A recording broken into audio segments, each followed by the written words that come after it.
And we're live. Good to have you here. We got a lot going on today. I am Trish Regan. This is the Trish Regan Show, and we're talking about a serious breakdown, if you would, ladies and gentlemen, in the Fed versus state power issue. We're going to dig into that.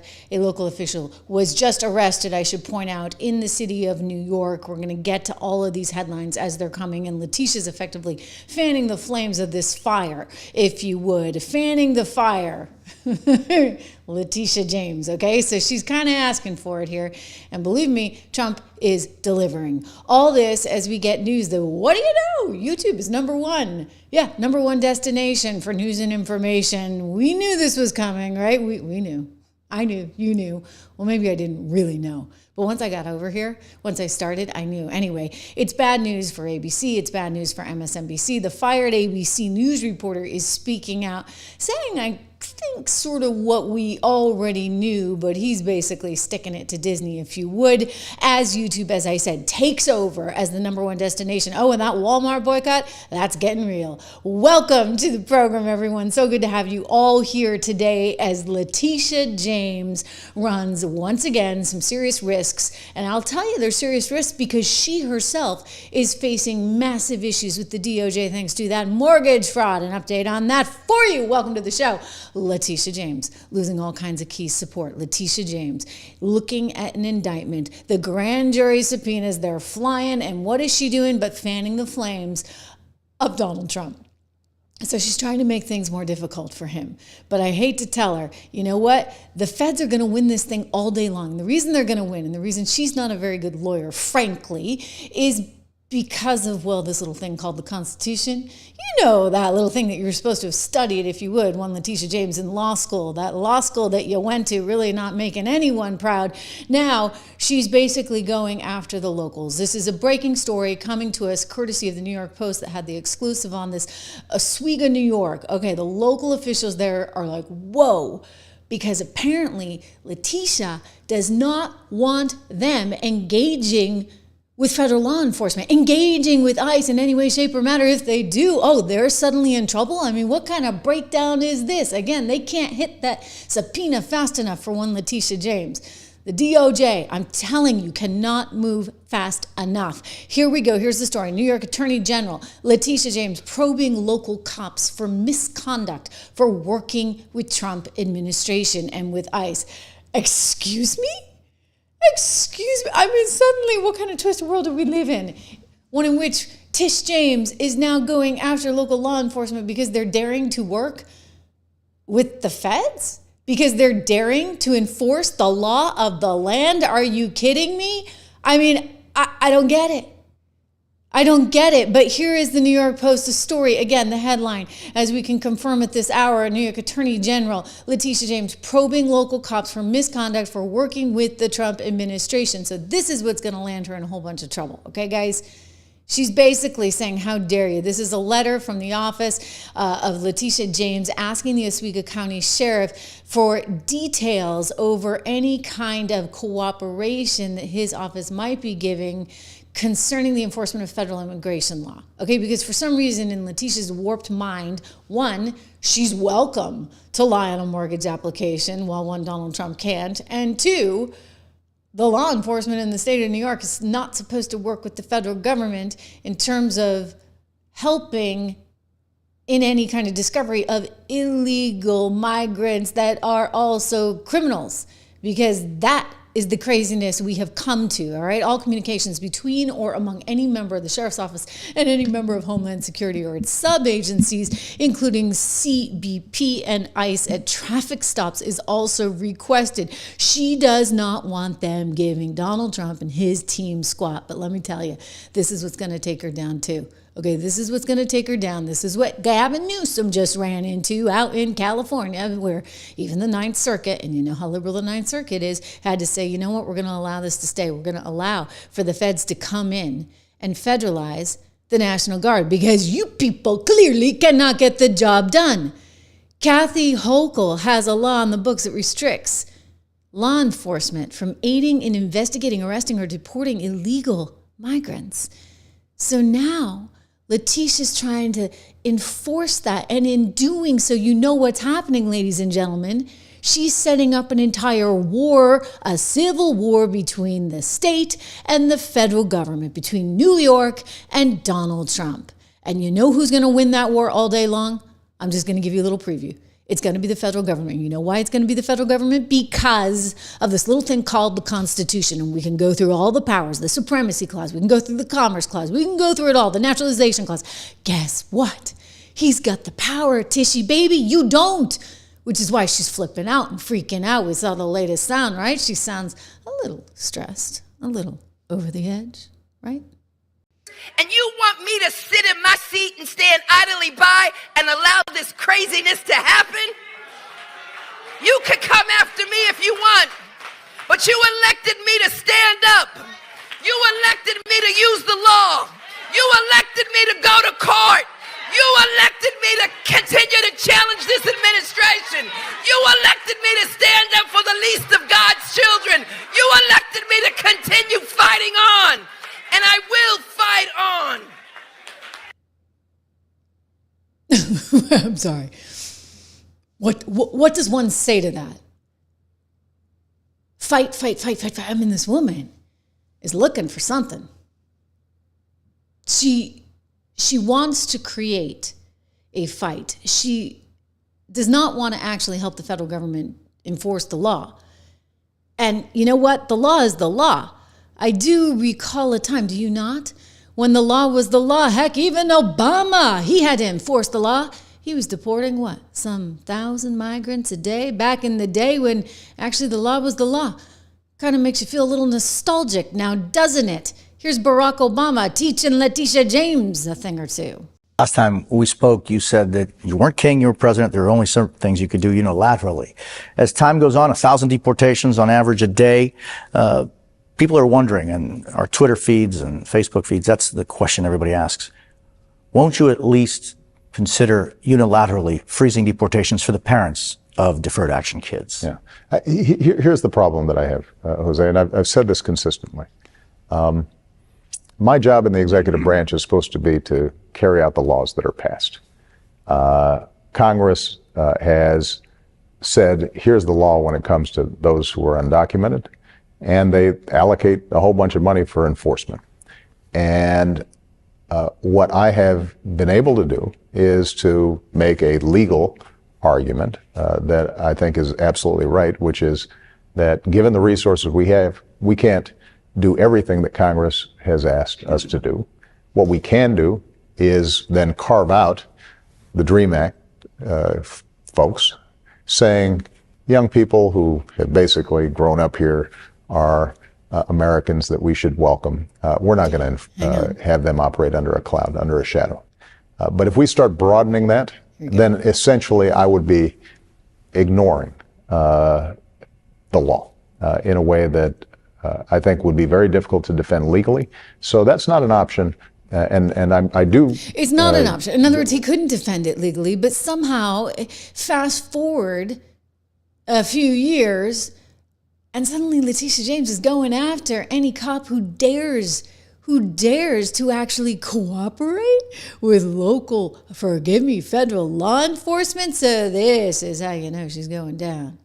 This is how you know she's going out with a bang, shall we say. Hostile takeover, Trump's new sweeping directive to ICE sends liberal cities quaking. This was the headline in Daily Mail. And believe me, they're getting heated, okay? And it's not just Letitia James, because they all want their moment in the sun, right? All these people out there running around trying to be the next mayor of New York. Oh, you got one candidate who's now getting himself arrested. Brad Landers, New York City mayoral candidate. I bet you never heard of him before. Well, suddenly he's a big name because he got to get arrested by ICE because he said, hey, you know, do you have your warrant, et cetera? And ICE said, get out of our way because, hey, yeah, we do have our warrant. We wouldn't be arresting the guy if we didn't have the warrant. And you're now impeding law enforcement. You are in the way of us doing our jobs. And when you get in the way of us doing our jobs, guess what? It starts to get a little bit dangerous, and we don't really want that. And so the mayoral candidate, he's actually the city comptroller. He's in charge of the city's budget. So, he can't add, because we're talking about New York City here, and they get tons of money, and yet somehow nobody can do any addition or subtraction because, the taxes keep going up and they keep coming out in the red. So here is Mr. Brad Landers getting arrested, I want to show you, by federal law enforcement here just moments ago in the could be great again, city of New York. Watch. You don't have to. I'm not obstructing. I'm standing right here in the hallway. I asked to see the judicial warrant. By asking for a judicial warrant? You don't have the authority to arrest U.S. citizens asking for a judicial warrant. We go too. Sorry. No way. Abstain. Where are you taking him? Hello? Hi, I'm the comptroller's press secretary. Where are you taking the comptroller of the New York, the city of New York? Okay, so they're asking where are you taking him. Again, federal authorities having just arrested him. I believe this video was posted by his wife. There is no, fisticuffs, so to speak, as we saw with Padilla the other day. But you can see there they've got him, and the idea was that he would be arrested because he was impeding law enforcement. And you know what? You can't actually impede law enforcement when they're trying to do their jobs. Didn't we just go through this? I mean, honestly, I feel like it's deja vu because, as I recall, we had to watch one Monica MacGyver out in New Jersey. You remember, right? Monica MacGyver, who got in all that trouble out in New Jersey and now is facing 17 years. 17 years in federal prison because she took it upon herself to actually be pushing the ICE agents. In this particular case, you don't see Lander doing that. So maybe he won't get 17 years, but you can't exactly get in the way of these federal officials doing their job, even if Letitia James thinks she can, okay? The law's the law, dare I say. Remember, Letitia? Forgive me. La Monica. Sorry, one's in red, and they are of similar size. I don't think Letitia would do this, but never say never. Fortunately, Brad did not find himself actually physically pushing up against federal agents, but she sure did.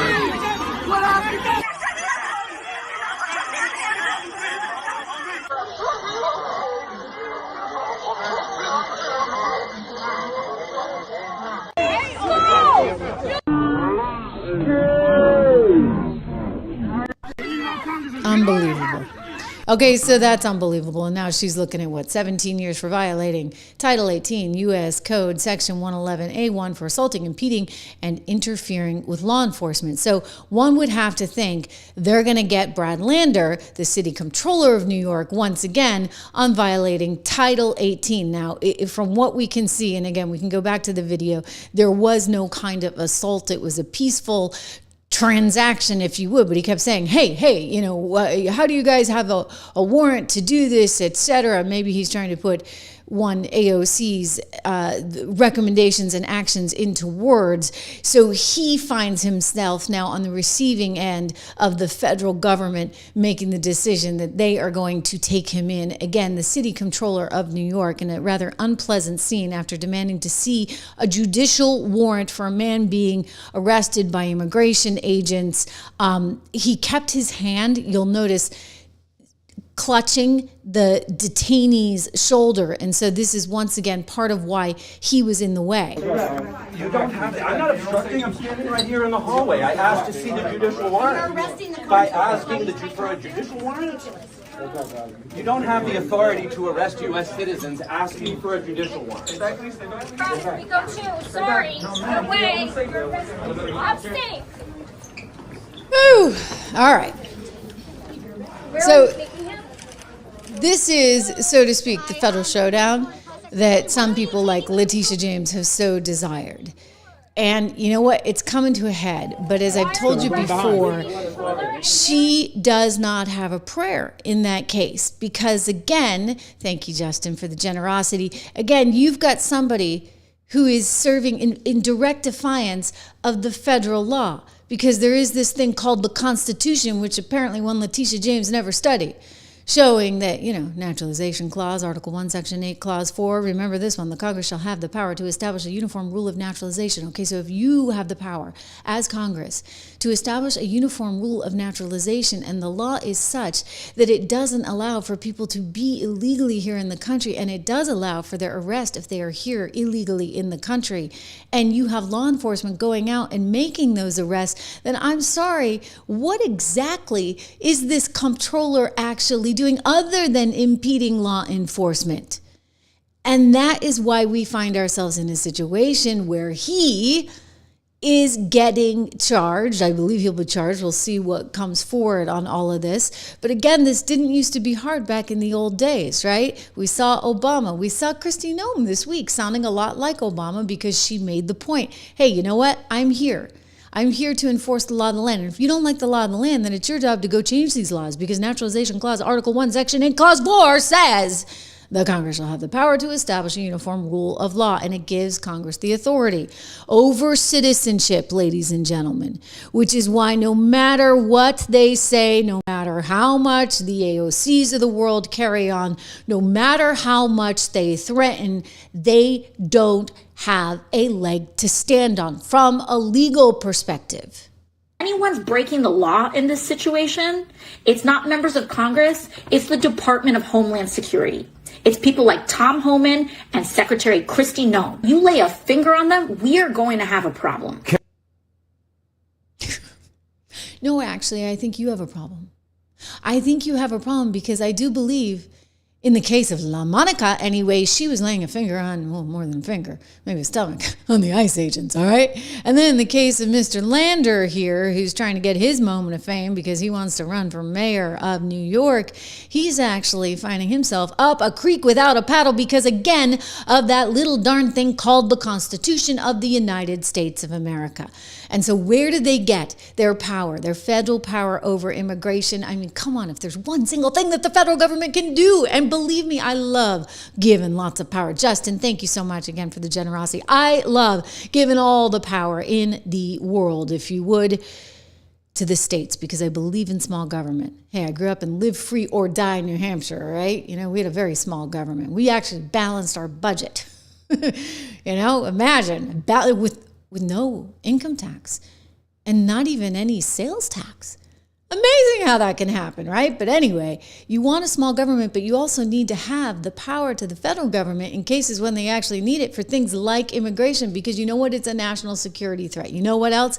It's an economic threat. And we've been through it before. Commerce Clause, Article 1, Section 8, Clause 3. Memorize this. The Congress shall have the power to regulate commerce with foreign nations. And guess what? Immigration would count as something that's affecting foreign nations. So therefore, it counts as yet another reason why the Congress has all the power over this one. And if the executive branch is there to back up the Congress and enforce the law, then why do you have people like the comptroller of New York City? Why do you have people like Letitia James, the AG of New York City, getting in the way of that? Article 1, Section 8, Clause 18, necessary and proper clause, very important.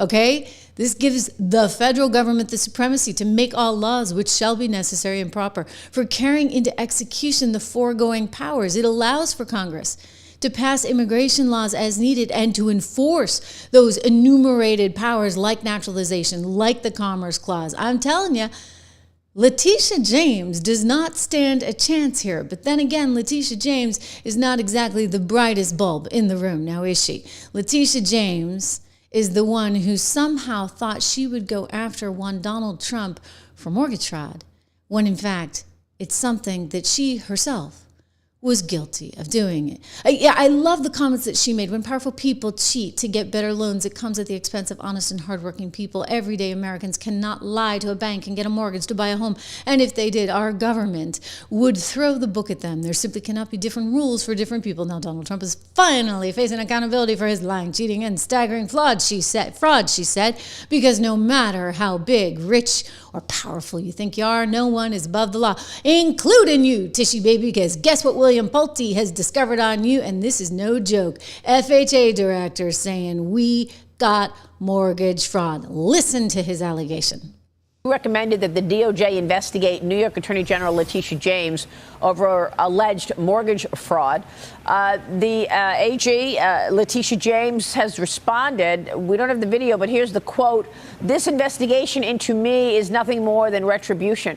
It's baseless. It has to do with the fact that on a power of attorney, I mistakenly indicated that I was a state of Virginia resident. And prior to that, I indicated to the mortgage broker that, in fact, in bold cap letters, that I am not a resident of Virginia and never will be. They just took the power of attorney and they're using that as a basis for enforcement of their investigation." Bill, do you know why she said she was a resident of Virginia on the power of attorney, if in fact she wasn't? Well, I know that we are mortgage experts, and we only refer things that we think are mortgage fraud, and we stand 100% behind the letter. I'll let the letter speak for itself. I do know, and I have seen some reports from that subject, from that subject's criminal defense lawyer, saying certain things. I'll leave it to the DOJ to correct various things. But again, when we see mortgage fraud, we are going to report it. When we see mortgage fraud, we are going to prosecute it within the confines of our duties. And in other words, we see mortgage fraud. In other words, if it looks like a duck, it walks like a duck, it talks like a duck, it's kind of a duck. Scott Cullen, thank you so much for your generosity. He says we're dealing with an unprecedented level of dumbness in this country. Yeah, well, when you got people like Letitia James who somehow think they're going to go after the former president of the United States, who was then running or expected to run for the presidency again, and fine him to the tune of $500 million. I mean, think about that. This is a really crazy amount of money, right? And then they're going to go after him, and they don't even have the ducks in a row, speaking of ducks, enough to know what their own skeletons in the closet might be. Then, yeah, you get a little bit of a problem. FHA loans involve federal funds and oversight. This is why it's so much worse, okay? So subpoenas are going out. This is why it's so much worse for Letitia, because you actually have our taxpayer money that's involved. You're talking about federal dollars. She's willing to risk our federal dollars. At least Donald Trump was only willing to risk Deutsche Bank's. I mean, you got it. I mean, there's something for that, right? So in the case of Deutsche Bank and Donald Trump, it was up to Deutsche Bank to actually figure out what's what, right? Deutsche Bank was taking on the risk itself as a bank. And by the way, there was no victim. They got paid back in full. They said they'd do the deal again. Everybody made money. Everybody's happy. But in the case of Letitia, guess what? If she didn't pay the mortgage, well, that would be actually on the taxpayer dime. It wouldn't be on Deutsche Bank's dime. It would be on federal taxpayers because she was getting a special federal loan. And she applied for this loan saying that this was going to be her main principal residence. I mean, I'm sorry, you're a lawyer. Don't blame your lawyer and the power of attorney. This is the house she's getting. You're going to sit blame somebody else? Oh, this is just nothing but a little teeny problem, just a mix-up. You heard what Bill Pulte said. He said, yeah, we've heard from them, and that's not actually what we think it is. They believe it to be at the FHA mortgage fraud. He also made the point of saying his position was not a political one. They're just calling it like they see it. So there was that little case. There was also the Brownstone in Brooklyn that you guys know about, right? Where she's claiming that it was 4 levels instead of 5 levels because, again, she was able to get a certain sweetener, if you would, from the government. Oh, how do you like this? All this living off the government, right? Oh, and then there's this little beauty, 1983. Robert James and Letitia James, his wife, suddenly she's marrying her dad in order to get a break on this deal. This little number of a house. I'm telling you, these things, they add up to problems. Now, I want to point out these are all allegations, okay? So they got to prove it in court. But these grand jury subpoenas are going out as we speak. And if you listen to one Stephen Miller, she is up a creek without a paddle. Letitia James says the allegations against her are nothing more than a revenge tour by the Trump administration. What's your response? My response is that Letitia James is one of the most corrupt, shameless individuals ever to hold public office. She is guilty not only of those crimes, but of countless more crimes by using and abusing her public office to try to persecute an innocent man, depriving him of his rights, engaging in a conspiracy to obstruct our election, and to overthrow our democratic processes and procedures. She is guilty of multiple significant serial criminal violations. Ooh. By the way, this is the original document. This is unbelievable. I mean, I look at this and I say, I hereby declare that I intend to occupy the property as my principal residence. I mean, why would you sign on to that? I get it. She's like, no, it's just a clerical thing, I'm not so sure about that. The president is not so sure about that. Not that it matters. The DOJ is not so sure about that. The grand jury is not so sure about that. Hence the grand jury subpoena is going out as we speak. And Stephen Miller's not so sure about that. And importantly, Bill Pulte from the FHA is not so sure about that. Oh, guess what else? Voters are not so sure about that because as all of this information sinks in, Letitia James is sinking in the polls. So she may play in New York City. I was going to say play in Peoria, but we're not talking about Peoria here. We're talking about New York City. So she may play a little bit in Manhattan. I'll give her that because you get a bunch of people there that hate Trump so much. They're suffering from massive TDS that she may actually have a leg to stand on there. But you go out into the rest of New York and look at that. She's struggling. I mean, they keep talking about Chuck Schumer struggling, but it's Letitia, baby, that's really struggling. I mean, look at the favorable versus the unfavorable. Look at those that don't know. So they're either not saying or they don't know. They want to see 33 and 27% there. So she's basically looking at 60-40, 60 being in the negative category. And you have this coming just as well. The media starts to turn on her. The media is getting sick of her because she wants $10 million in a slush fund that the Democrats set aside for her in order to cover her legal bills. A Siena College Research Institute poll found that while James has some favorable poll numbers, more so than Kathy Hochul, although I have a feeling that's going to change soon. Kathy Hochul's in the you-know-what as well. Her 33% favorable unfavorable split is worse than anybody would expect for a Democrat Attorney General of New York. Yeah, well, part of it's because of her views on immigration. I mean, think about what we just saw there.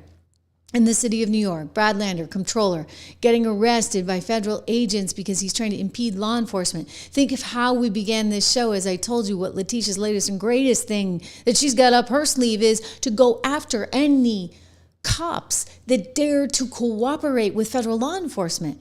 You're like, whoa, what's going on? I mean, especially when you get 79% of voters in New York State backing deported immigrants convicted of a crime, or 39% backing deported immigrants with no criminal record. I mean, it tells me you got some people there in the state of New York that are not exactly, all for the immigration thing. 59% say they do not want taxpayers paying for migrants' medical care. I mean, these are big numbers, okay, guys? These are big numbers. And so when Letitia comes out and says, oh, I'm going to go and I'm going to arrest, or I'm going to demand the names of, or try to stand in the way of federal law enforcement doing their job, and I want all the names of the cops and anybody who's cooperating with them, I don't think that plays in the state of New York. And in some ways, it may not even play in the city of New York anymore. And so this is why, of course, you're seeing some of those poll numbers start to sink.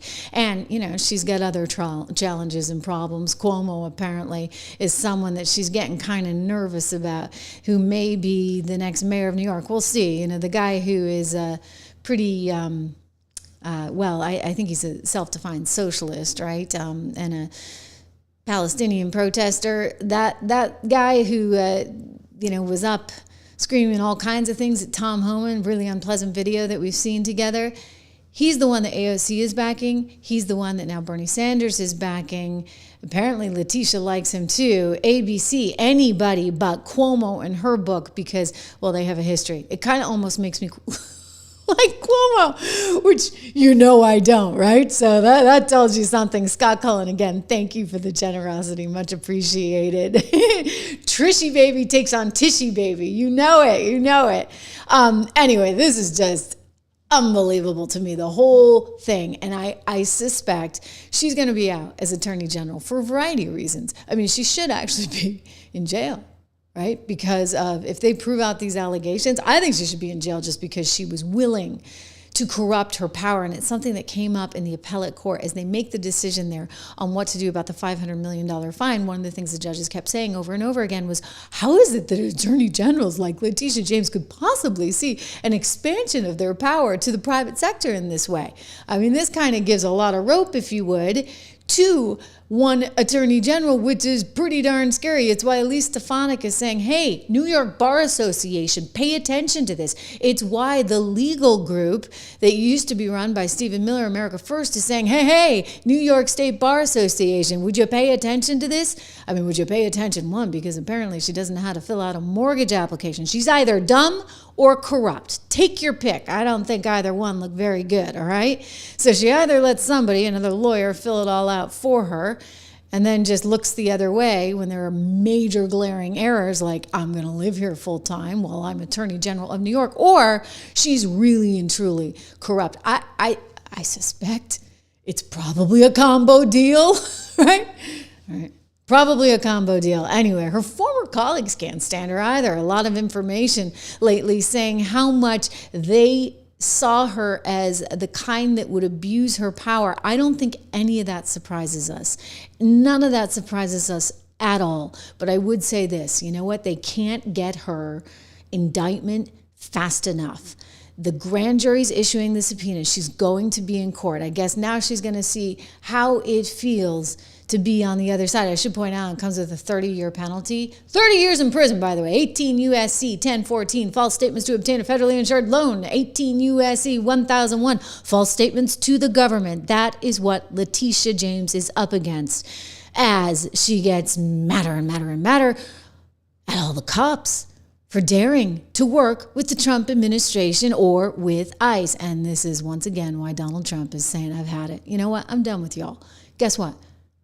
I am President of the United States.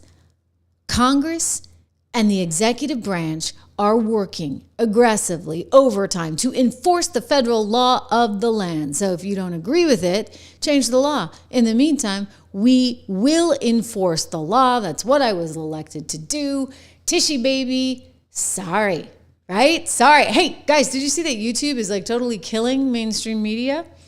Yeah. It's one of the great things about being over here. I mean, I've kind of noticed it. We just started doing this show, I want to say maybe a couple of years ago. And then it became more regular, maybe about a year and a half ago. And we've been all been meeting here live every single day. It's really terrific. I am thrilled to announce, who knows how long this will last because they come out with the new podcast list every week. But we are still, ladies and gentlemen, on the Top 100. Top 100, not bad, right? Top 100 podcasts in America. I kind of like the sound of that. I bet you do too. Thank you for all you've done to help get us there. But what's amazing to me is the news is now official. Guess what?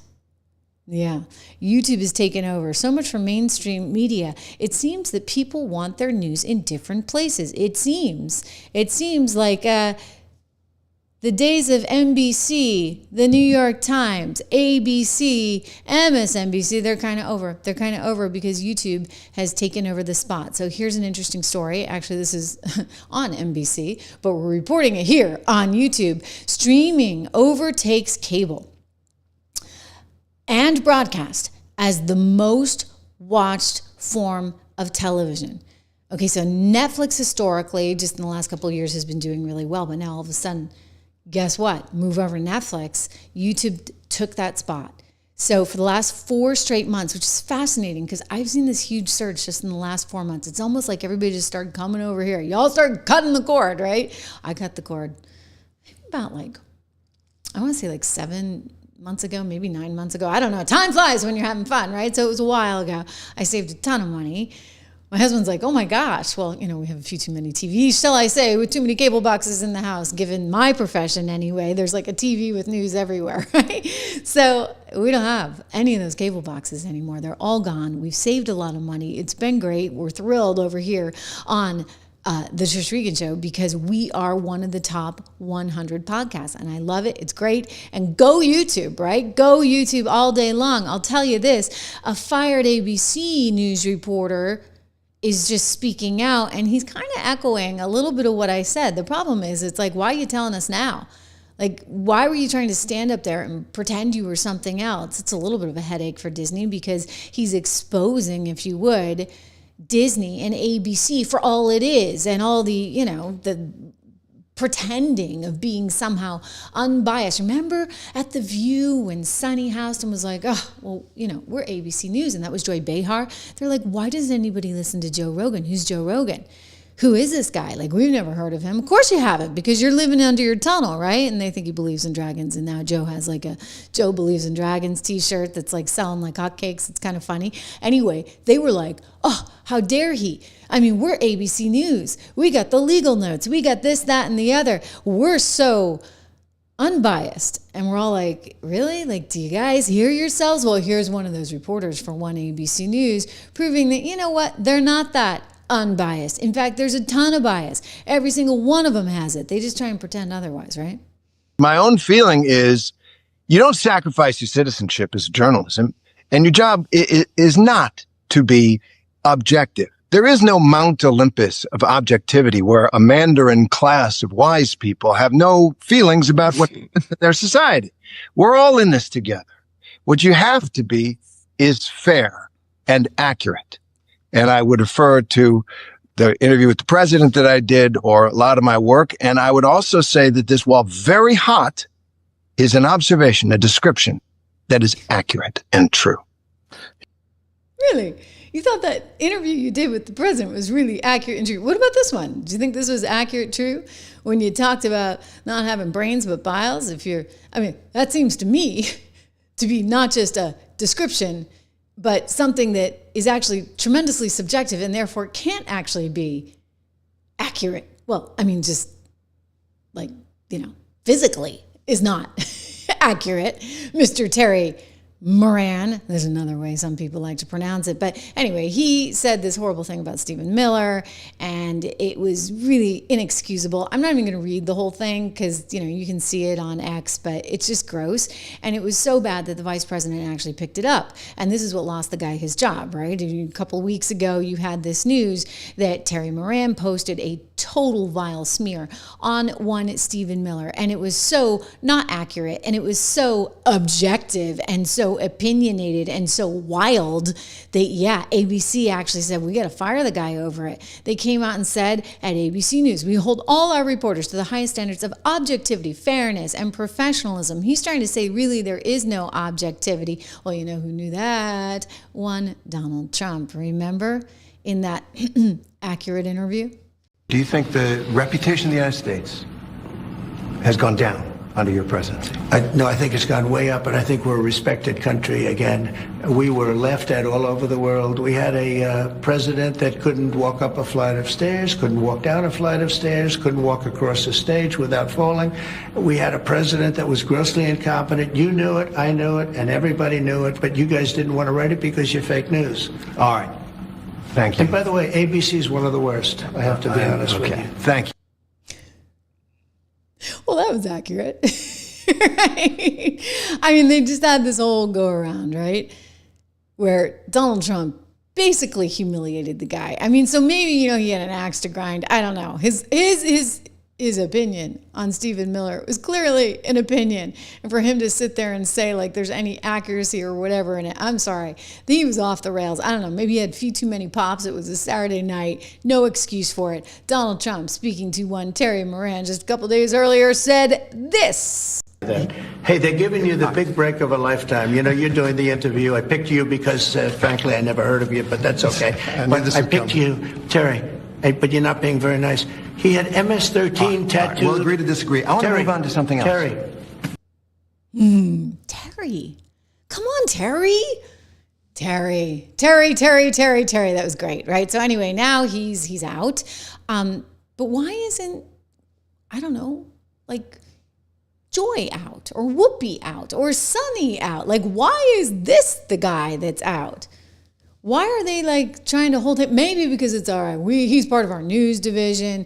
They're kind of still our news division, but maybe we'll classify them more in the sense of entertainment. So we're going to let them get to live another day. But in the case of this guy, he really is out. He's hanging up a shingle. And you know what? I'm not gonna say this is wrong, because actually I'm a big believer that if you can't sort of stick to the script and play both sides fairly as a network news journalist, then you really don't belong as a network news journalist, right? You just don't. And you shouldn't. And at least now he's telling us what he really thinks. Hello, everyone. I'm Terry Moran. And for almost 28 years, I was a reporter and anchor for ABC News. And as you may have heard, I'm not there anymore. I'm here with you on Substack, this amazing space, and I can't wait to get at it, to get at the important work that we all have to do. Yeah, no. Okay. You do your little important work. We'll see if anybody actually listens. But I would just say this. It's important that people be able to speak their minds. And if you're going to be at one of these networks, I mean, I don't even know why they're there anymore, because, you know, you can go around the internet and you can go around YouTube and you can hear all kinds of different viewpoints. And I actually think that's far more interesting than hearing only one particular side. Remember when Tucker Carlson got in all that trouble with all the liberal media outlets, and Clinton called him basically a voice for our enemies, etc., when he decided he was going to interview one Vladimir Putin? And my thought on that was, you know what? Great, because we get to hear more from Putin, and whether or not it's disinformation, misinformation, isn't that my decision to actually decide, me as an individual? So if you're over here, you don't have to agree with what I'm saying. You could say she's full of you know what and leave, but at least you're actually hearing it. One of the reasons I think it's actually very important, and you know I do quite a job of, and so you guys are like, wait, do we really have to hear that MSNBC person again? And I say yes, because you need to hear all sides. Like, it's critical. You want to be able to discern what everybody out there is saying, and we shouldn't shut anyone off, because the way to better understand and articulate our own positions is to hear the dissonance and to hear what's going on the other side. So great, he gets to go do his own thing. He never should have been at ABC News, though, really, to begin with, unless ABC News just wanted to tell us it was ABC News and opinion. Right? Because that's what it is. It's ABC News and opinion. Lots of opinion, whether it be from their morning show, whether it be from their World News Tonight. And remember David, who cares a lot about his hair. He does, trust me.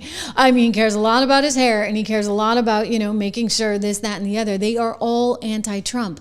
But just own it. Don't pretend to be anything else. Just own it. And like, then we have a little bit more.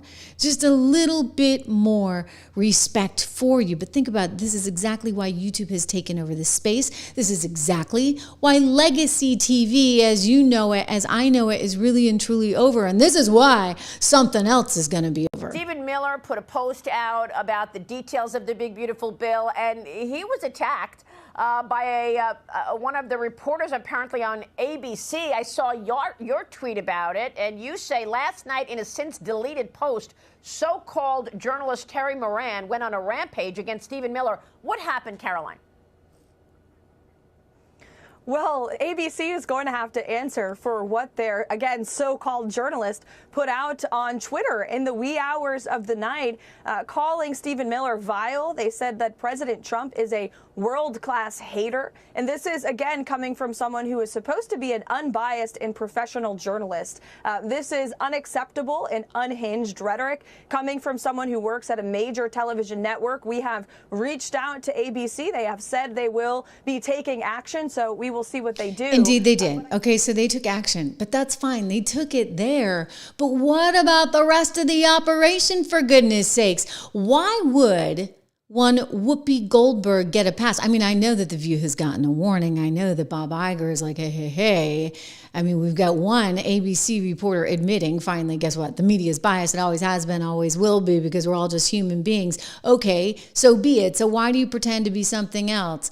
Oh, maybe because you're state media on steroids, if you ask me. When you look at The View, I mean, for goodness sake, somebody wants to spit every time they say the president's name. Listen, take him seriously and take him literally. Mm-hmm. I don't think that we have to. I think it would be remiss of us to not say Joe Biden knows how to do this. Yes, he knows how to do this. He's quite good at this. And you know, you can't refute anything with him, because he just, when I say him, I mean, he rambles. Trump. Yeah. He tends to just. But can I mention one thing? Because Trump is out there calling. Did you say his name? I said his name. Oh, yeah. So she has to say or spit every time she says his name. I mean, again, it's no wonder that the legacy media business has just officially died. Something that I'm still struggling with, and I'd love to hear your thoughts on, is how did a convicted felon resonate more with Americans than a hyper-qualified woman of color? Do you think that racism and misogyny played any part in this election? Well, you know, listen, I think that Vice President Harris was imminently... She says it all from the question. He actually goes on to say the economy did matter, blah, blah, blah. But you know where she's going with this. So you have all of these hosts. I mean, they don't know what to do. They're trying to say, can we get a conservative? I'll tell you, any conservative that would go on that show, good luck to you. Good luck to you. All right. That is one thankless job. They better pay you a heck of a lot of money to ever step foot on that set, right? But this is in part why the FCC chair, Brandon Carr, in Trump's FCC is saying enough, right? Like, you guys with your bias are so out of control. This is why Brandon Carr said we want to have a full-on investigation into all the DEI nonsense you put in place, because you've basically violated trust with the American viewers. One, because you're so opinionated and clearly wrong. Your $16 million payment because of the George Stephanopoulos stuff proves it. And on top of that, you're in violation of the Constitution because you're selecting people apparently based on race as opposed to being based on their qualifications. And that's just so unbelievably wrong, as Brandon articulated himself recently. Your probe into Disney's DEI policies. Their senior counsel writes, this is all about bullying and intimidation. Mr. Carr's most powerful tool is his vote on the commission to approve mergers and acquisitions. Is this about Disney's hiring practices, or is it about something else? Yeah, this is about the hiring practices and their employment practices. Look, broadcasters, and Disney owns one, ABC, they have an obligation under federal law. We have EEO rules at the FCC, which means you can't make hiring decisions based on protected characteristics, including gender and race. And the evidence we have so far indicates potentially that Disney and ABC were making employment decisions based on race and gender, including having effectively race-defined affinity groups within the company. We have evidence that they put quotas in place based on specific demographics. If the evidence does, in fact, play out and shows that they were engaged in race and gender-based discrimination, that's a very serious issue at the FCC that could fundamentally go to their character qualifications to even hold a license. But we're going to follow the facts wherever they go. Look, President Trump's been clear. We are turning the page on DEI. The first week I was chairman of the FCC, I said we are ending our own promotion of DEI at the FCC. People will be shocked if they learned the millions of dollars that the FCC alone was spending to promote DEI. We had it listed as our second highest strategic priority. I mean, think about everything the FCC can and should be doing: national security issues, bridging the digital divide, space economy, and we had promoting DEI as our number 2 strategic priority. Now we're going to focus on our core mission. The core mission. Getting back to basics. What do you know? Oh, that's bad news for The View, and that's bad news for Disney, and that's bad news for MSNBC. MSNBC tried to get out of it, though. Remember, they fired this girl. So if you think that you can vote for what people see as their destruction and then demand that they still are cool with you and kiki with you and have Thanksgiving with you, like, I think you're kind of missing the point. Well, I mean, so much to go through, so many questions. I came onto the set and Willie said, hey, by the way, because we were talking about the historic nature of this sweep. Yeah. And Willie said, do you know, he only lost Illinois by 4 points. 4 points in New Jersey by 5. I mean, you talk about So they get rid of Joy, and it's amazing, right? It's amazing. I'm looking at Don's tweet here, his comment actually in our discussion. He's pointing out that Disney has lost so much money on streaming. It's true, right? Like, it's just a disaster. They got to try and figure it out. YouTube has that cornered. And, you know, Netflix is next in line. But anyway, look, they fired, what are we saying? Suspended. They fired that host, right? There on Disney. You've got MSNBC realizing that they better somehow shape up. Actually, I shouldn't say that. You know what? It's not the entire network. It's just some of the network. So you've got some realists over there. And these people are like survivors, okay? We're talking Joe and Mika in the morning. They are total survivors. So while the Joy Reids out there are like, don't go to Christmas with your family. Don't do this. You have to shun people. Like, Joe gets Joe gets the story. He's a former politician, for goodness sakes, right? I mean, he's out there again, like just touting this whole victory. You saw him the next day. This is amazing. We haven't seen anything since Reagan, to the point where he and Mika go down to Mar-a-Lago right after the election, and they quote unquote, well, we'll let Rosie O'Donnell say it, kiss the ring. She's not happy about that. Not happy. Nor are the viewers, actually. But Joe and Mika, they know where their bread is buttered. They're not taking any chances, right? Rosie's not watching. She's over there in Ireland. Hold, please. So Mika and Joe went down to Mar-a-Lago to kiss the ring. It's the last time I ever watched Morning Joe. Period. End of statement. Unreal. Unreal. For months you were telling us he's the worst thing that could happen to this country and democracy. And then you go kiss his ring? Despicable. Despicable. Despicable you. Both of you. We're going to change our lower third here, right? That's what they call it. ABC News fires host, not suspends. This guy's gone. He's toast, ladies and gentlemen. And it's all coming just as we're getting new word that, boy, you know what? He's telling you one thing out there on CNBC. Bob Iger's like, I really want to keep ABC. I really think it's great. Just as we learn legacy media has completely hit rock bottom. YouTube comes out as number one, and Bob Iger actually wants to pretend like ABC's all that. Well, you know, he's got to say something. He's got to say something because he's got the likes of this lady on his What's interesting for me is that Come on. people's faith in the country is waning. That's the thing that's pissing me off.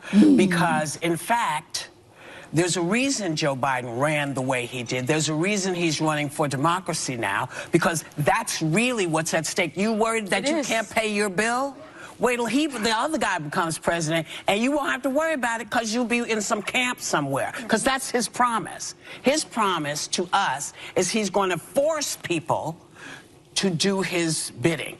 That's what he said. I'm going to be good on day one, and I'm going to turn into this other person. So here's the deal. This is all up to you. This is all up to you. We can sit up here till we're green in the face. But this really comes down to the people. What is the country you want? Okay, so that was her plea. All right, that was her big plea. Don't vote for Trump under any circumstances, because if you do, we're going to be in this situation where she, alleged that he's going to lock up all the gays and this, that, and the other. It was crazy talk. But what is interesting is that what we're seeing right now, again, if we think about how we discussed in the beginning of this program, that Letitia James is out there trying to fire back at the feds and go after cops that might be working with ICE. And she wants a list of people, all while the federal government is coming in and saying, hey, maybe we need to nationalize our National Guard here in the state of New York, similar to what was done in California, because we can't have you guys at odds with us. Like, that's where we are right now. So Whoopi wasn't entirely wrong. It's just that she didn't want the outcome that actually America wanted. Right? America said, and you look at all the poll numbers, even in the state of New York, with 79% of people saying if somebody has been convicted of a crime and they are here illegally, we want them out of the country. This is where America is. So yes, they voted on the economy, but they also voted on immigration. And so any which way you slice it, if your job as president is to actually carry out what you promised to do when you were on the campaign, then how is what he's doing in any way wrong?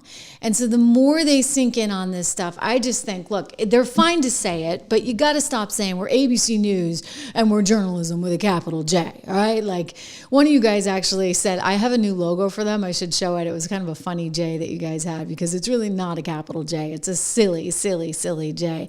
And you all get it. I mean, we're sitting here going, why are they still there? Peace in my mind, making a very good point, asking, I'm sorry, I got to figure out how to, forgive me, I got to figure out how to put these up more correctly so it's not crooked on the screen, peace of my mind. But I think this is an excellent comment. How do you define what race and gender is if you can't define what a woman is, right? It's like we're in this twisted, bizarre, crazy landscape where we don't define what a woman is, and yet and we're not really supposed to, define colors, but you are, like, you can see it, but you can't see it. I mean, you start to get a little twisted. No wonder everybody's got troubles these days, right? You don't know which end is up. And then you got Disney saying, oh, we're so proud of our DEI. This is going to come back to haunt them. I'll tell you, Bob Iger, watch out, because Brandon Carr is no joke. He's completely serious on this. He's already sent you multiple letters. This is the most recent letter that went at the end of March, where he said, we're looking into this DEI stuff. Okay, and this DEI stuff is a problem. I want to ensure that Disney and ABC have not been violating FCC equal employment opportunity. I mean, we have FCC equal employment opportunity. We do have those regulations. We have those laws on the books.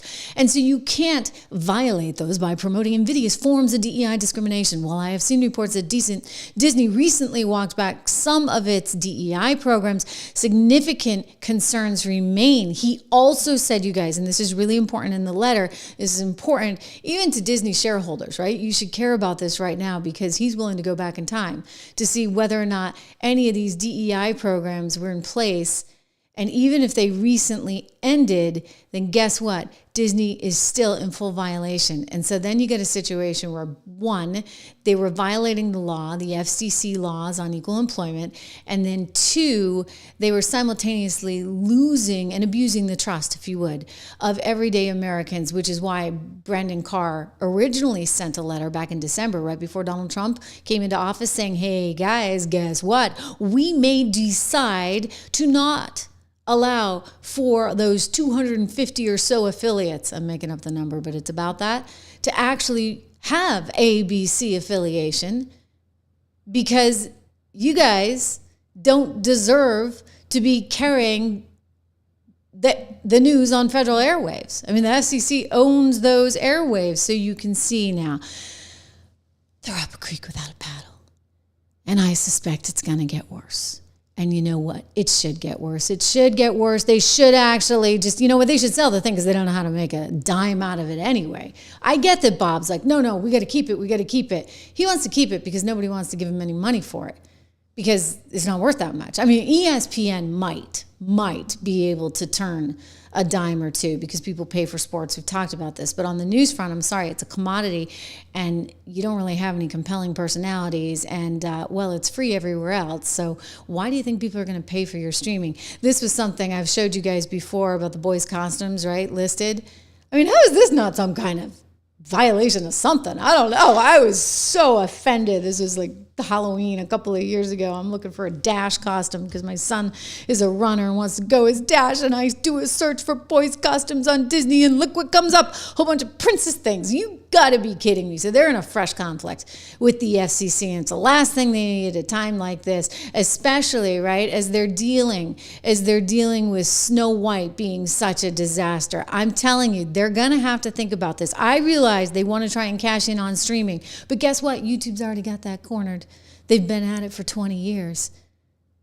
20 years, imagine that. They just had their big birthday. And today announcing that they have succeeded in overtaking everything. So they're numero uno. Look, I'm not saying that the little guy can't get ahead, but this is not exactly the little guy. This is the Disney Channel we're talking about. And they have been losing a ton of money there on Disney streaming. And I expect that they're probably going to lose a lot more unless they wake up. You know what? They could wake up and come to their senses and get rid of some shows that are costing them money, like The View. We keep saying it. I get it, guys. I know it's frustrating because I'm like, it's just not. But you know what? Have I ever proved you wrong?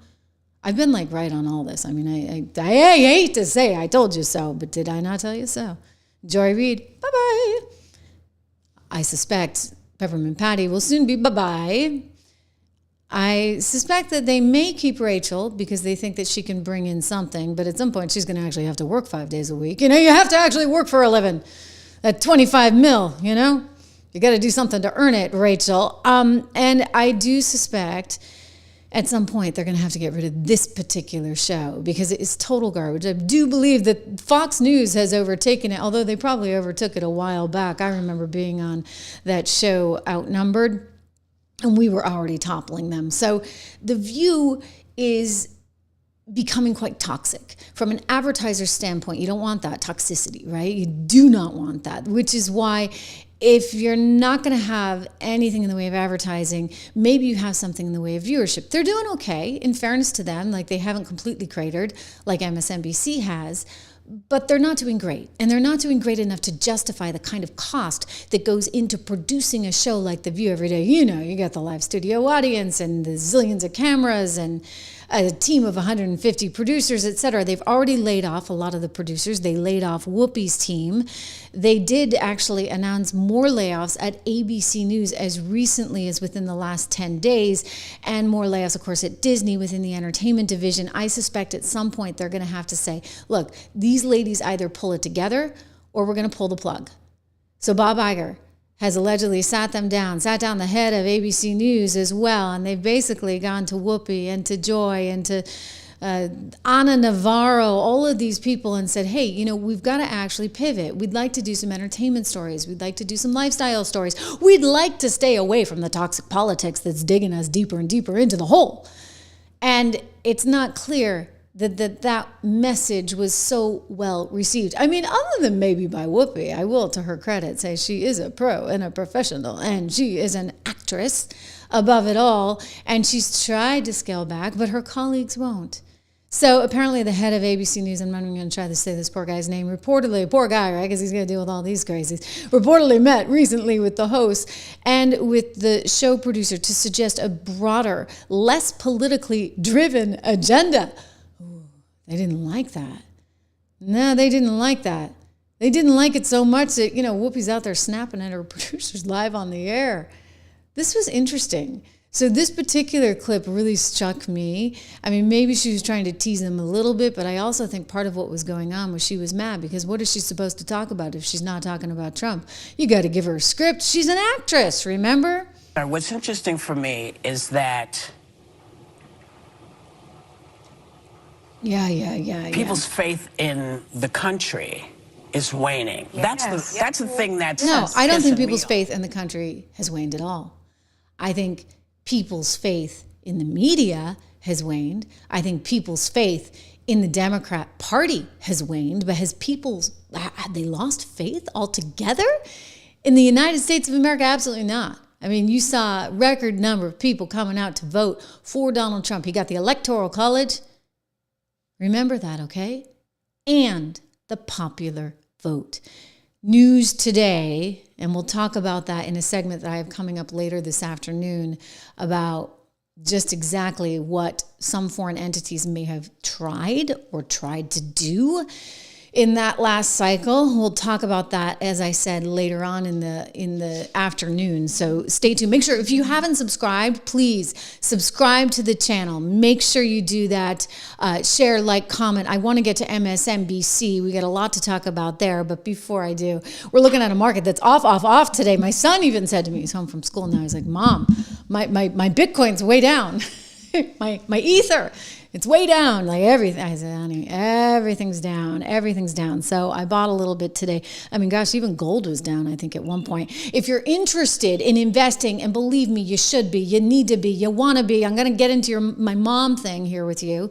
Like I tell my son, we go through this all the time. You know, he'll want some new pair of sneakers. And I'm like, do you really want the sneakers?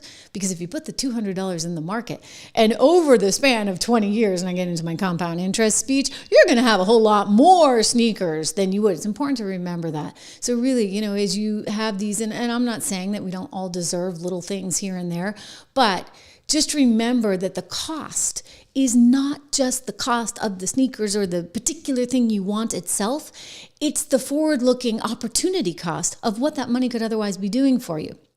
And so hopefully we've created a scenario there at 76 Research where that money is actually going to be working for you, because we got lots of great picks. I think our Father's Day pick is up some 23%, and lots more room to go. So go to 76 Research, sign up for the 76 report. We do have portfolios on there. You manage your money. We don't do it. You do it all, okay? So the money stays in your hands completely, but we provide you with the picks and the things that we like and the landscape to help you navigate all of this volatility. And so when things are down, this is when, you know, my clearance speech, my dad used to say to me, Happy Father's Day, by the way, to all the dads out there. My dad used to say to me when we shopped as kids at Marshall's, because, you know, we were okay, but we we watched everything. And so I would get all my clothes at Marshall's and we'd go straight to the clearance rack. And my dad would say, you only buy clearance. It's the best brand out there, Trish, best brand. So I thought clearance was like Chanel or something, really, forever and ever. And I try and tell my kids that too. And when you're learning about investing, you want to get value. You want to be able to buy when things are low. And so when people are scared, those are your moments and opportunities. You can learn more at 76 Research. Use code word dollar. Wow, MSNBC, we're just talking about ABC. Again, YouTube dominating, cable dominating, legacy media. The news just coming out today. 4 months straight in a row now, they have taken over this space. And this has turned into a crisis at MSNBC because you see MSNBC is spinning off into that fancy Versant company. It used to be called Spinco, but they need a little more panache. So they went with Versant, and that's going to be spun off. And nobody really knows what's going to happen. You see, they have all of their cable entities that they're spinning off. And some of them do better than others. CNBC, my former employer, does actually an excellent job. I will credit them with that. I mean, they have their own biases too. It's partly why I started 76 Research. But in the scheme of things, I think the business media tends to be a little bit more fair. They have to be, right? Because there's money on the line. MSNBC is a whole other thing entirely. And now they're realizing they can't make a go of it because they've got really bad ratings Tuesday through Friday night. Not very good on Mondays either, with one Rachel Maddow coming in for a guest appearance on Monday nights. And I'll tell you, it's no surprise. You know why it's no surprise to me? Because I think they got caught lying. Right? That's the thing. And in this brave new world where YouTube is taking over, people appreciate authenticity and they appreciate what's real and they don't want to be lied to. And so here on this show, I mean, sometimes I can be a little too opinionated. I get it. Maybe a little too opinionated for some. I mean, hey, when you're too opinionated for Fox, you'll learn pretty quick that you got an opinion. So, but it's better this way, I think. And owning my own content, being here with you so, directly is very empowering and very exciting. But when you look over there at some of these cable channels, I don't know what the future is because they've been so badly lying. I mean, think about poor Biden. Remember when he was falling asleep with reporters? Now they're doing an investigation into the auto pen to see if there was any shady stuff going on. Well, MSNBC wouldn't tell you the truth here. I have a lot of questions. I mean, you wonder. Do not start the questions. I'll get in trouble. He said, don't start the questions, I'll get in trouble. You wonder why YouTube has taken over for legacy media. It's because the legacy media was looking at video that was coming into them. They see the same live feeds that I do, and they wanted to tell you he was perfectly fine. In fact, I do remember the signature host that's going to live forever, right? On MSNBC in the mornings, Morning Joe saying, this is the best Biden ever. I'm sorry, if that's the best Biden ever, I don't know. I don't even know what to tell you. I mean, or think about Monica MacGyver facing up to 17 years for that little incident there over in Newark, New Jersey, where she's caught pushing everyone, and somehow they're on La Monica's side. I had to say it.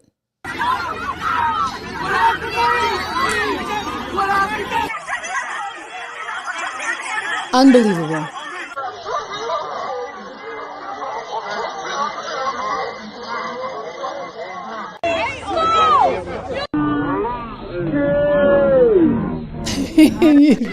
Slow down just so you can really see it. There she is in all her glory, making a run at those ICE agents. Okay, so they wanted you to think that this was somehow not at all wrong for her to do that. And you wonder why their ratings are tanking. I'm sorry, but she's out there with one Jen Psaki, who can't even do as well as Rachel Maddow. And Psaki's like, I totally agree. Alina Habba had no business charging you for any of that. Listen. I think there are so many other important things for Alina to be focused on that she should be focused on rather than trying to stop, Congress members from doing their jobs. No question about it. Lots happening in every state. No question about it. And the woman's now facing up to 17 years. How is that ever a good thing? Alina Habba hitting her with violating Title 18, U.S. Code Section 111, A1, for assaulting, impeding, interfering with law enforcement. I have a feeling a lot of people, like that guy, Lander, right, who wants to be the next mayor of New York, is going to get hit with impeding and interfering with law enforcement. So you wonder why these ratings are down. You wonder why they're in a crisis. You wonder why they don't know what to do with the likes of us YouTubers over here that are giving you a little bit more spice and a little bit more personality, right, in the news, where we actually own our opinions. I'm telling you, MSNBC, here is my advice today. You need to hire, I'm being facetious, more people that look just like Rachel. I mean, what the heck are you doing with a redhead in prime time? I'm seeing a candidate coming up through the ranks. He, she, I think it's a he. Sometimes it's a little confusing, right? You know, Chris Hayes. I nearly said Chris Maddow. You see, right? They all kind of look alike. They're like little carbon copies of each other, and I found one. the bosses at MSNBC are watching this guy. Jen Psaki, run for it. Or squash him. However you political people handle things like that. The big picture is Los Angeles is a so-called majority-minority city and a majority-minority state. There are more people of color that live in Los Angeles than white people at this point. And many of those people are undocumented. By some counts, 10% of the population of LA County, one of the largest counties, the largest county by population in the United States, is undocumented, maybe as many as 1 million people. Those people are our neighbors, our coworkers, our classmates, our friends, our parishioners, fellow parishioners in churches. They are part of the fabric of the city of Los Angeles. And so here's the thing. Their ratings are in the tank. They can't actually figure out how to navigate this new position, right? Joe and Mika are trying, hence the visit to Mar-a-Lago. And their viewers said, bye-bye. You know, they were right with Rosie. We don't want anything to do with you if you're going to be on Trump's side or like try and present something kind of in the middle. And the rest of the viewers are like, wait a second, you lied. And you're still lying. And by the way, you put a redhead in prime time. What was that? I'm telling you, watch that guy, okay? Watch, because they like clone him over there. And if you look like Rachel and sound like Rachel, you might just have a future. This one, though, poor Peppermint Patty, one Jen Psaki, is not good on television, has no personality, is an excellent liar, and is looking at sinking ratings. She's at 971,000 viewers over the last month, down from Rachel's nearly 2 million earned through 2025, a 47% drop, according to the ratings that were out in May. So that's not looking good. But you know what? They shouldn't be surprised. They really shouldn't be surprised because I'm sorry, she's not talented. She's just not. I mean, Rachel, she's not my cup of tea, but the woman does have talent. Okay, I'm going to tell you that. Even when you may say, I can't stand her, I don't like her. She does have talent. She's got the je ne sais quoi. She takes you down some crazy rabbit hole. I mean, I used to think conspiracy theory on steroids, for goodness sakes. You guys look at us and think that we're the conspiracy theorists. She's the one with the Russia rabbit hole nonstop. She did an excellent job with that conspiracy theory that never turned out to be true. And by the way, did she ever find Trump's taxes, right? All of this stuff that she kept you going on day in, day out, constantly on the edge of your seat, waiting. And of course, none of it happened, none of it materialized, but she presented a good little story along the way. So even with the short hair and the glasses, you know what? It worked for her. Jen Psaki does not have that. I'm just saying it like it is, okay? So MSNBC is going to continue to struggle. Their ratings are going to continue to dive. And my prediction is at some point they move Jen Psaki into the contributor role and Rachel comes back, ladies and gentlemen, with a bang. I know you don't like that, but if I were in charge, if I were producing and I had to produce a Democrat network, that's what I would be thinking. We shall see. But you know what? They're going to have to deal with their crisis and it's going to get worse and it's going to get worse. And well, who really cares, right? You know who else is dealing with a big crisis? Walmart. Do you guys shop at Walmart? I actually, in fairness, have not been to Walmart in a while. I used to go to Walmart all the time when we used to have a home in New Hampshire up on Lake Winnipesaukee.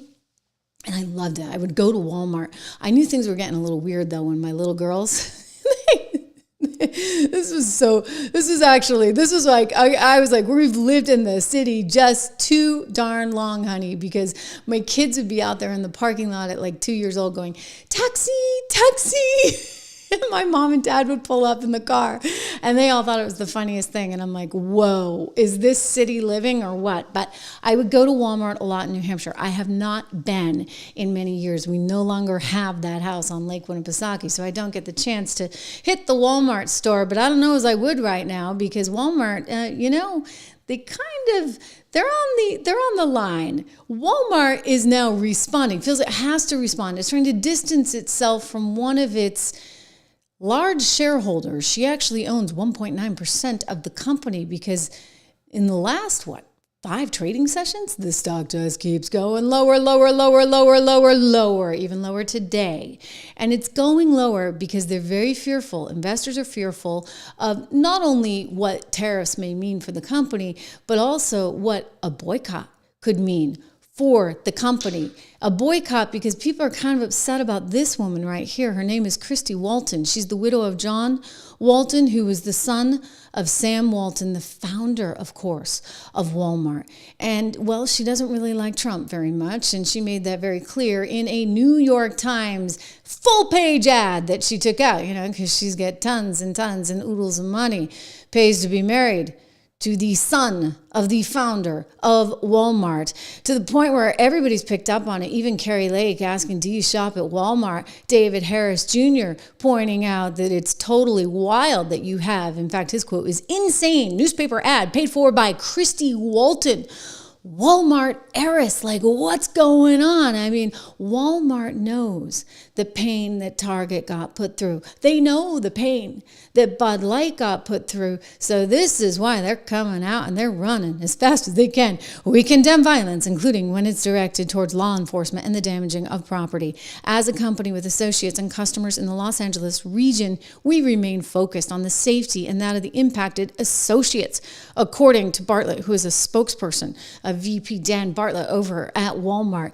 He goes on, the advertisements from Christy Walton are in no way connected to or endorsed by Walmart. She does not serve on the board or play any role in decision-making at Walmart. So this is what you call fleeing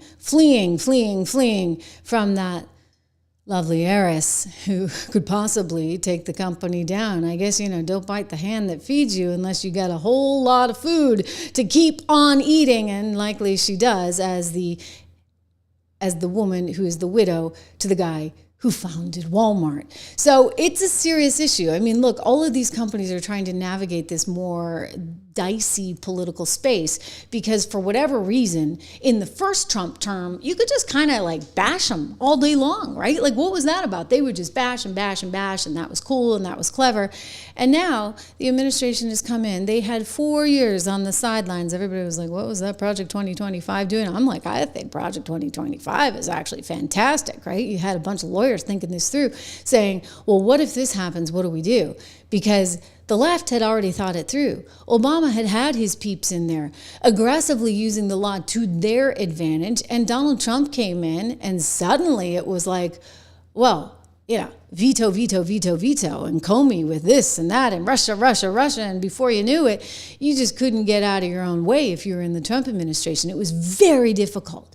Very difficult. And the amount of pressure that they put on anybody that was on the right or supported Donald Trump was extraordinary. So somehow they got away with it all that time. And now I think Trump's coming back in. He's like, I'm not going to play that game again. His whole team is like, we're not going to play that game again. And consequently, it's a whole different ballgame. And so if you're a company like Walmart, not only is it a different ballgame, right, from sort of the federal legislation standpoint, look at what ABC is dealing with Disney and Brendan Carr and the FCC breathing down their neck, but it's also different in terms of the people themselves because they got sick of it too. And they're like, we're not going to have a repeat of history. We're going to do things differently. And you know what? We can vote with our wallets. Our wallets actually have a whole lot of power in and of themselves. And so when we speak up collectively together, whether it's at the voting booths or whether it's with our pocketbooks by saying, we don't need to go see Disney's Snow White. We don't need to go see Captain America that wants to basically advance a thesis that, Captain America is not all that American. That was the Captain America actor. That was his comment while sitting on an international stage in Italy. So all of a sudden people say, you know, I think I'm not going to actually participate in that. I'm not going to give them my money for that Disney ticket. I'm not going to shop at Walmart. I'm not going to shop at Target. I'm not going to drink Bud Light anymore because Coors Light tastes kind of just the same. And I don't have to deal with the headache of the political nonsense. So Walmart knows this. Shareholders know this. Again, as I look at the stock price, and I thought, well, at some point it will kind of pick up. And even today, I mean, everything is down today, and that's related to some of the international stuff that's going on. And of course, as you know, Donald Trump departing G7 early, that's believed to be in relation to some of the challenges, of course, serious challenges that we're seeing overseas as the Iran-Israel situation heats up. And of course, that would affect a company like Walmart. So that's partly what's going on. Actually, it just turned positive for the day, $94.46, but down, you know, rather significantly from the $100, nearly $100, $99.98 it was looking at the beginning of the month. So this is all boycott related. You see where I'm going with where, you know, we're heading. You see how serious an issue it is, to the point where, you know, Walmart's like, we need to distance ourselves from this lady because, you know, she's not helping any of us. And I'll tell you, she's not. She's really, really not. I wanted to get to balance in nature because, you know, we are fully independent on the Trish Regan Show, and we love it that way. Believe me, we love it that way. I wouldn't have it any other way. That's why we're so excited about being in the top 100. Do what you can. Share, like, spread the word that we're here, guys, because it matters. Like, that algorithm kicks in, and it really, really does matter. And I don't know if we're going to make top 100 every week, but gosh darn it, I think for the last 4 weeks we have. So that's been darn exciting and very, very rewarding for me. But you know what also is really rewarding for me? You know, taking my vitamins every day. Balance of Nature. Those are the ones that I take. Let me put this up here. Balanceofnature.com. That's where you guys need to go. You can actually get 35% off. 35% off. Not bad, right? Balance of Nature. Here we go. .com. I take the fruits and veggies, 35% off with code word Trish, code Trish. I'm going to put it on the screen so you can see it in real time. 35% off. Not bad, not bad. Okay, there we go. And they are a wonderful company. You know, go to the website because they have all kinds of examples there of all the goodness that it has done for various people. So I'm not the only testimony. You can read all about them. You get free shipping, 35% off. They have all kinds of things. I mean, I take fruits and veggies, but they have like all kinds of stuff. Lots of different products and lots of good things, and, you know, no bad stuff in them, which is important. You know, they're even gluten-free, believe it or not, which is actually great, right? Because, you know, a lot of people have a gluten allergy. My daughter actually has a gluten allergy, so she can take these. 35% off, free shipping. Call 1-800-246-8751, 1-800-246-8751. Make sure you use code word Trish, okay? Code word Trish is the key. It helps me, it helps you, and, well, it helps Balance of Nature. I will say that I do think, as we consider what's going on here with Letitia James, that she is setting up quite a difficult situation for herself. I think peace of my mind, you said this on, did you say this on Twitter to me? I meant to respond to you. And you made the point that she's going to probably be in a lot of trouble. I think I would second that because, again, we're getting more and more news about Trump flooding these big cities like Los Angeles, like Chicago, like New York City with federal agents that are there to actually arrest people that are believed to be criminals and are here in this country illegally. Again, nothing is that out of the ordinary. As Kristi Noem recently said, look, the law is the law, and unless you're going to change it, this is the law, and our job is to uphold it. Here she is. My only question to you, I'd say a question back to you is, which laws in the United States should be enforced and which ones shouldn't? I mean, my job, here's the deal, guys. My job is not to pick and choose which laws we enforce and which ones we don't. We have laws in this country, and they matter. If you want the law changed, go to Congress. When's the last time you went to Capitol Hill and told your senator or representative to change it?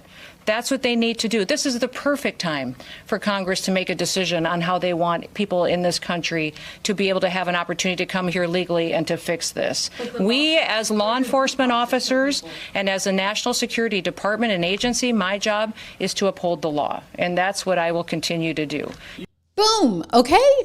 So Letitia, what are you so worried about? And peace of my mind. It was on X. It was on X. Mike's making the comment. No more Twitter. It was X. Yes. Ice Barbie, David Lorenzo. She does love this. She loves doing her job. She loves enforcing the law. Look, if the law was different, you could enforce a different law, but the law is the law. So until you change it, it is what it is. And I know a lot of people made decisions not to enforce it along the way for whatever reason. And maybe this was an auto pen decision. We made a decision for the last 4 years to allow for some 20 million people to come in here. It's crazy. It's crazy, especially given that this is never where the Democrats were. All right, you know this. I know this. Barack Obama knows this. The entire Democrat Party knows this, even though they try and pretend otherwise. This administration, the Bush administration, has done nothing to control the problem that we have. We've had 5 million undocumented workers come over the borders since George Bush took office. It has become an extraordinary problem. And the reason the American people are concerned is because they are seeing their own economic position slip away.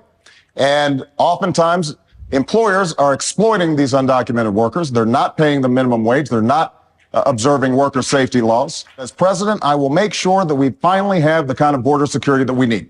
That's step number one. Step number two is to take on employers. Right now, an employer has more of a chance of getting hit by lightning than be prosecuted for hiring an undocumented worker. That has to change. They have to be held accountable. Start shedding some light on the problem, and we can once again be a nation of laws and a nation of immigrants. That's what I intend to do as president of the United States.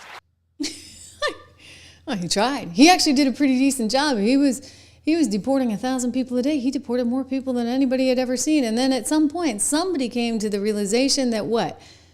We needed more and more illegals because what? What was the goal?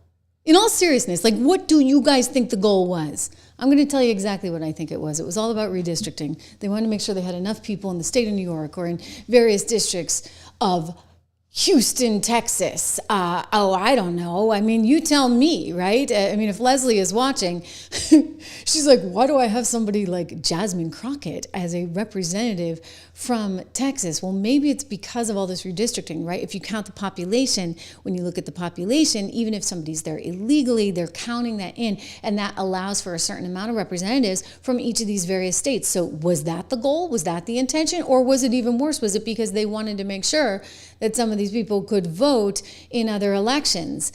For example, don't forget, New York Appellate Court had to turn this one down because it went all the way up, right, to the next level when they said they wanted 800,000 non-citizens in the state of New York to be able to vote. That's amazing. But maybe it gives us some sort of insight into what was really going on. So that's Barack Obama. You know, I've played you the soundbite from Justin M. I get it. I know you're not a fan of Obama. He still ruined a whole bunch of stuff for sure. I agree. Thanks for the generosity. If you think about what Sanders was saying, if you think about what Barack Obama was saying, if you think about Hillary and Bill Clinton and the whole kit and caboodle of them, all right, they all agreed on one thing, that you needed to actually enforce the borders. And now Donald Trump comes along and says, well, we're going to enforce them. And guess what? If you're here illegally and you committed a crime, you're out. And that becomes the Republican Party is somehow anti-immigrant. If you listen to AOC and her meltdown on Friday, that's exactly where she was going. Watch. About how this is about illegal versus legal immigration. They are attacking legal status and removing legal status. The Republican majority is anti-legal immigration in the United States. And I want to make that very clear, and I yield back. No, the Republican Party is not against legal immigration. I mean, come on. That is just absolutely a falsehood. But it's getting weird, guys, okay? I want to show you what this Representative Jamie Raskin said on MSNBC, the failing network. about how we need to stand up to Trump at a time like this. I mean, I'm starting to say they want something that no one should want. And this is aggressive talk. And he starts hearkening back to founding fathers and all this nonsense about the revolution coming. I can't even, I don't want to say it. I don't want to put words in his mouth. But take a look at what MSNBC has on the air. This is the Democrat Party today. Surprised you? Well, it was exhilarating, Nicole, to be in Philadelphia with, 100,000, 125,000 people marching in the street. I got to march the last couple of blocks with people when I arrived in Philadelphia, and Tim Snyder was there, and Martin Luther King III was there. It was just very moving, and there's this sense of the people all across the country taking our government back, defending our Constitution. And there's no way Donald Trump could organize rallies and marches like that across the country. So there was definitely something thrilling about the moment. And for me, returning to first principles, because Philadelphia, of course, is where it all started with the Declaration and the Constitution. And, the first three words of the Constitution refute everything Donald Trump's been trying to do. We, the people, we don't have kings here. We don't have monarchs and queens and dictators. And we don't, allow our presidents to engage in financial relationships with governments all over the world. That's right in the Constitution, the ban on foreign government emoluments, the ban on titles of nobility. So, I said none of us will ever get to be founding fathers in the 18th century, but we can be founding fighters in the 21st. I love that. I mean, What? Yeah. Ladies and gentlemen, the Democrat Party today. Oh, and by the way, MSNBC loves that. This is not helpful discussion. Okay, this is not helpful discussion. The whole resist thing, not helpful. This is not where we want to be. And you know what? I guess the answer to that is, hey, bring it on, because there's this little thing I go back to called the Constitution. And if you guys don't want to play ball, you know what? The president has this power, right? The president has the power to call up National Guard troops. Title 10, U.S. Code 12406, allowing for the president to do this. And that's where we are, okay? That's where we are, and that's what it's coming to. And I don't think anybody would like to see such a crazy moment like this. But what else do you think is going to happen? Really and truly, right? I mean, the law's the law. Thank you very much. I don't think this needs to be controversial. It didn't used to be controversial. This is all new. And you know what? This is exactly why nobody wants to watch the mainstream media anymore. This is exactly why. Thank you for being here. Thank you for doing your part. I'm thrilled that YouTube's taken over. I'm thrilled that we're in the top 100. Hopefully we will be again. We'll see. But listen, the reality is this. They've all gone crazy. You're still sane. I'm still sane. I still know what the law is. You know what the law is. And you know what? It's time to enforce the law. I love that you're here. Thank you for all you do. Make sure you subscribe, share, like, and I will be back with you again right here on The Trish Regan Show tomorrow.